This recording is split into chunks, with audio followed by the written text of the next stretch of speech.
ఎడారిలో జలధారలు. రచన doctor K Job Sudarshan. అతన్ని తీసుకుని సున్నతి చేయించెను. అపోస్తలుల కార్యములు 16:3. తిమోతి తండ్రి గురించి లూకా ఏమీ రాయలేదు. అతడు బహుశా లూస్త్రా పట్టణంలో డబ్బు, పేరు ప్రఖ్యాతులు గల పౌరుడై ఉండవచ్చు. తన కొడుక్కి సున్నతి చేయించలేదు. కాబట్టి అతడు యూదా మతం పుచ్చుకున్న వ్యక్తి కాదు. ఇతడు క్రైస్తవుడయ్యాడో లేదో కూడా తెలియదు. అయితే తన కొడుకు చదువు సంధ్యలు పక్కన పెట్టి పౌలుతో కలిసి సువార్త యాత్రకు వెళ్ళడానికి అనుమతి ఇచ్చాడు. లేక అసలు పౌలు లూస్త్రా వెళ్ళే సమయానికి తండ్రి మరణించాడేమో తెలీదు. తిమోతి తల్లి యూనికే కూడా తన కుమారునికి తన మతాచారం ప్రకారం సున్నతి చేయించలేదు. పౌలు తదితర పెద్దలు చేతులుంచగా తిమోతి ప్రవచన వరాన్ని పొందాడు.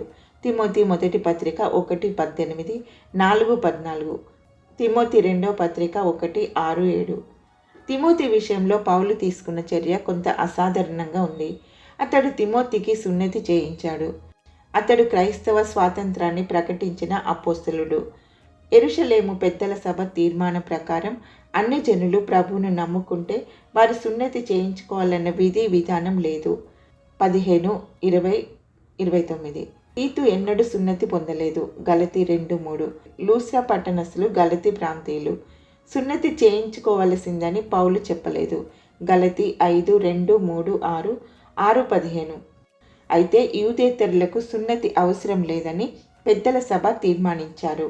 గాని యూదులు క్రైస్తవులుగా మారితే సున్నతి అవసరమా లేదా అనే విషయంలో ఏమీ చెప్పలేదు. యూదేతరులు క్రైస్తవులుగా మారితే వారు ధర్మశాస్త్రం కాడి క్రిందికి రానవసరం లేదు. అయితే తిమోతి విషయం వేరు. మంచి క్రైస్తవుడిగా ఉండడం అంటే చెడ్డ యూదుడిగా మారిపోమని కాదు గదా. పౌలు తానే అందరి విషయంలో అందరి వాడుగా ఉండాలని ప్రయత్నించాడు. తద్వారా అటు యూదులను ఇటు అన్యులను క్రీస్తు కొరకు సంపాదించాలి. కొరింథీ మొదటి పత్రిక 9:19-23 వరకు. యూదుల వద్దకు సువార్త తీసుకువెళ్ళే ఆ సువార్తికుడు అసలు ముందు యూదా మత నిష్ఠ విషయంలో శ్రావ్యంగా ఉన్నాడో లేదో వారు చూస్తారు. ఆ వ్యక్తి తన పితరుల మతం విషయంలోనే నిష్ఠగా లేనప్పుడు అతడు తమకు ఈ నూతన విశ్వాసం గురించి ఏమి బోధిస్తాడు? తిమోతికి సున్నతి లేకపోవడం క్రీస్తు సువార్తకు ఆటంకంగా పరిణమిస్తుందనే కారణం చేత అతనికి సున్నతి అవసరమైంది. సాంప్రదాయవాదులైన క్రైస్తవ కుటుంబాల వద్దకు, సంఘాల్లోకి మనం సువార్త చెప్పడానికి వెళ్ళేటప్పుడు ఈ అంశం మనసులో పెట్టుకోవడం మంచిది. దేవుని వాక్యం చెప్పేవారు తెల్ల చొక్కా వేసుకోవాలి, జుట్టు పొడవుగా పెంచుకోకూడదు, చెప్పులతో ప్రసంగ వేదిక ఎక్కకూడదు. తదితర సాంప్రదాయాలు కొందరు పాటిస్తారు.